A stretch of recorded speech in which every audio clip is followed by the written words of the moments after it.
J'ai toujours envie de pleurer quand je vois un bateau dans un musée. Parce que quand on voit l'expérience sociale que c'est, l'intérêt technique il est génial. Et s'il n'y a pas la technique, il n'y a pas l'aspect social.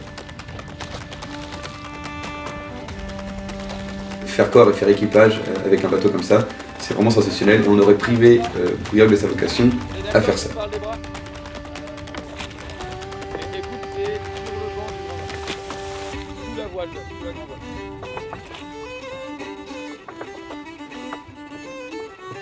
Nous, on apprend toujours beaucoup. Et plus on cherche à être historique, plus c'est intéressant.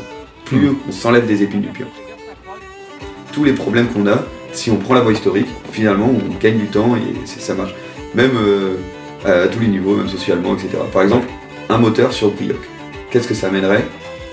Probablement de la discorde. Parce qu'on dirait, pourquoi on s'embête à aller vers là alors qu'on pourrait faire ça au moteur, nanana, etc. En fait, on ne ferait plus corps. Il n'y aurait plus cette notion d'équipage, on est obligé d'être tous solidaires, de tous accepter d'aller dans la même voie, même si c'est pas la meilleure, mais on est tous ensemble.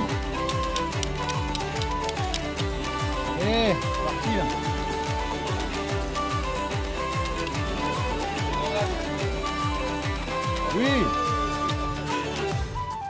Mais il y a quand même un bateau aux qualités qui sont exceptionnelles, alors qu'on pensait vraiment pas de prime abord.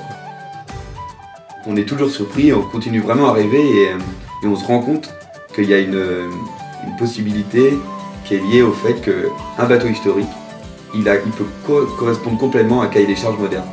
La problématique moderne, c'est cette publicité, c'est le fait de vraiment faire rêver les gens, et les faire rêver sur la base d'un rêve qui est cohérent avec leur culture.